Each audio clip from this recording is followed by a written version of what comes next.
මේ ඉන්ෆ්ලුවෙන්සා හෙවත් කුරුළු උණ කියන්නේ මොකක්ද? ඒක සාමාන්‍ය උණ හා සෙම්ප්‍රතිශ්‍යාව වෙන් කර අපි හඳුනාගන්නේ කොහොමද?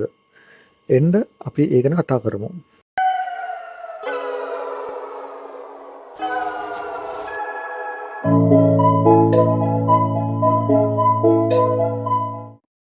මේ ඉන්ෆ්ලුවෙන්සා රෝගයේ නිත්‍ය වාහකයන් වෙන්නේ කුරුල්ලන්. ඒක තමයි අපි කුරුළුණ කියලා කියන්නේ. මේ කුරුළුණ හෙවත් ඉන්ෆ්ලුවෙන්සා රෝගය ගත්තාම ඒකේ ආකාර දෙකක් වෙනවා. ඉන්ෆ්ලුවෙන්සා A සහ ඉන්ෆ්ලුවෙන්සා B. මේවා වෛරස්. වෛරස් එකකින් තමයි මේක බෝ වෙන්නේ. ඉන්ෆ්ලුවෙන්සා B කියන තත්ත්වය තමයි ගොඩක් වෙලාවට වසංගත දක්වා යන්නේ. නමුත් ඉන්ෆ්ලුවෙන්සා A කියන එකෙන් ගොඩක් වෙලාවට එන්නේ පොඩි අවුට් බ්‍රේක්ස් විතරයි. ඒ කියන්නේ එකපාරට ඔයගොල්ලෝ දන්නවනේ එකපාරට ඉන්ෆ්ලුවෙන්සා වැඩි වෙලා වගේ තියෙනවා, සමහර රෝගීන් වැඩිපුර එනවා. ඒකට ඉන්ෆ්ලුවෙන්සා A. ඉන්ෆ්ලුවෙන්සා B නම් ගොඩකට වසංගතයක් වෙ යනවා. දැන් අපි බලමු ඇයි මේ ඉන්ෆ්ලුවෙන්සා රෝගය සාමාන්‍ය සෙම්ප්‍රතිශ්‍යාවෙන් වෙනස් වෙන්නේ කොහොමද කියලා. ඉන්ෆ්ලුවෙන්සා රෝගයේ සාමාන්‍ය බීජෞෂධ කාලය දවස් 1ක් 3ක් අතර කාලයක්. ඒ කියන්නේ රෝගයේ යම් කෙනෙක්ට වෛරසය ඇඟ ඇතුළට ගිහිල්ලා දවස් 3න් වගේ රෝග ලක්ෂණ පෙන්눔 කරනවා. නමුත් සාමාන්‍ය සෙම්ප්‍රතිශ්‍යාවකදී පැය 12න් වුණත් වෙන්න පුළුවන්, දවස් 5 දක්වාම එහෙම වෙන්න පුළුවන්. ඒකෙන්ද එකම කාලයක් වගේ තමයි අපි දෙකටම සිදු වෙන්නේ. ඉන්ෆ්ලුවෙන්සා රෝගයේදී උණ ගත්තාම එකපාරට ඇති වෙන අධික උණක්, කියන්නේ සාමාන්‍ය සෙල්සියස් අංශක 42ක් වගේ ෆැරන්හයිට් 102 103 දක්වා යන්න පුළුවන් අධික උණක් තමයි එන්නේ. ඊට අමතරව මස්පිඩු වේදනාව ගොඩක් වෙලාවට එනවා ඉන්ෆ්ලුවෙන්සා රෝගයේ. ඊට අමතරව සාමාන්‍ය සෙම්ප්‍රතිශ්‍යාව වගේම කැස්ස, උගුරේ අමාරුව එහෙම තියෙන්න පුළුවන්. නමුත් උගුරේ අමාරුව වගේ දේවල් ගොඩක්ම තියෙන්නේ සෙම්ප්‍රතිශ්‍යාව රෝගයේ. ඊට අමතරව ඉන්ෆ්ලුවෙන්සා රෝගයේදී ඩයරියා තත්ත්වය පවා එන්න පුළුවන්.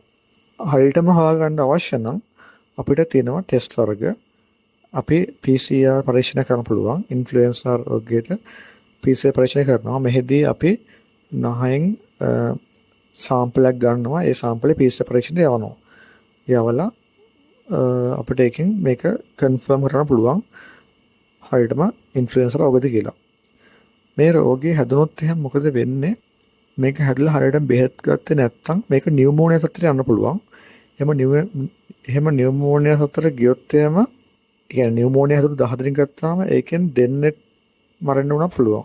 මේට අමතරව වෛරස් අමාරුව තියෙනකොට ඒට උඩින් තවත් බැක්ටීරියා රෝග තත්ත්වයක් උනත් එන්න පුළුවන්. අරකින් සාමාන්‍ය අපේ ඇඟේ ඉමුනිටි එක ප්‍රතිශක්තිකරණය අඩු වෙන හින්දා. මේකට බෙහෙත් වශයෙන් ගත්තාම ඔබ කරන්න ඕනේ බෙඩ් රෙස්ට් කරන්න ඕනේ. ඊට අමතරව අපිට පැනඩෝල් වගේ දේවල්, පැනඩීන් වගේ දේවල් ඔළුව කැක්කුම ආවොත් එහෙම සහ ඇඟේ කැක්කුම තියෙන හින්දා ඒ වගේ පාවිච්චි කරන්න පුළුවන්. පැරසිටමෝල් පාවිච්චි කරන්න පුළුවන්.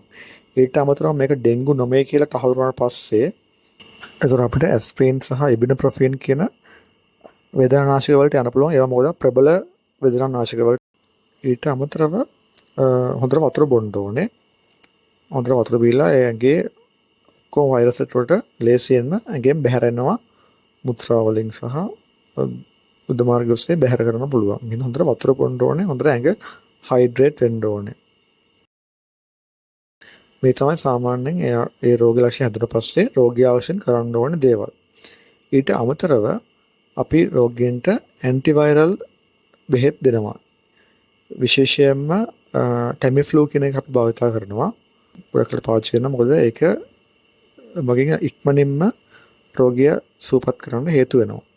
එහෙම නැත්නම් අපි නියුරොමිනිඩේස් කියලා බෙහෙතක් පාවිච්චි කරනවා. නියුරොමිනිඩේස් ඉන්හිබිටර්ස් කියලා. ඒ මගින්ද මෙම රෝගයේ පවතින කාලය අඩු කරන්න හේතු වෙනවා. වෙන රටවල සාමාන්‍ය මෙම රෝගය හැදෙන එක වළක්වන්න ඉන්ෆ්ලුවෙන්සා ඉන්ජෙක්ෂන්ස් දෙනවා, කියන්නේ වැක්සිනේෂන්ස් තියෙනවා. නමුත් ලංකාවේ නම් ඉන්ෆ්ලුවෙන්සා වලට වැක්සින්ස් කරන්නේ නැහැ සාමාන්‍යයෙන්. ඉතින් ඔය ටික තමයි මම අතාරේ ඉන්ෆ්ලුවෙන්සා රෝගය සම්බන්ධයෙන්. මේක ඇත්තටම ගොඩක් ඇඟට අමාරු කරන ගොඩක් වේදනාකාරී ලෙඩක් මේ කුරුළුණ කියන්නේ. නමුත් අපි හරියට බෙහෙත් ගත්තොත් එහෙම හරියට බෙඩ් රෙස්ට් කරලා පේන් කිලර්ස් අරගෙන හොඳට හිටියොත් එහෙම අපිට මේක ඉක්මනින් මේ රෝගය හැදුනොත් එහෙම මේ රෝගයෙන් ඉක්මනට සුවපත් වෙන්න පුළුවන්. අනිවාර්යයෙන්ම වෛද්‍යවරයෙක් හමු වෙන්න.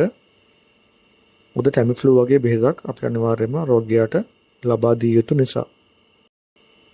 එහෙනම් මම හිතනවා මේ වීඩියෝ ඔබට යම් කිසි දැනුමක් ලැබුණා කියලා. ඉතින් අපි ඊළඟ වීඩියෝ සමග නැවත හමු වෙමු.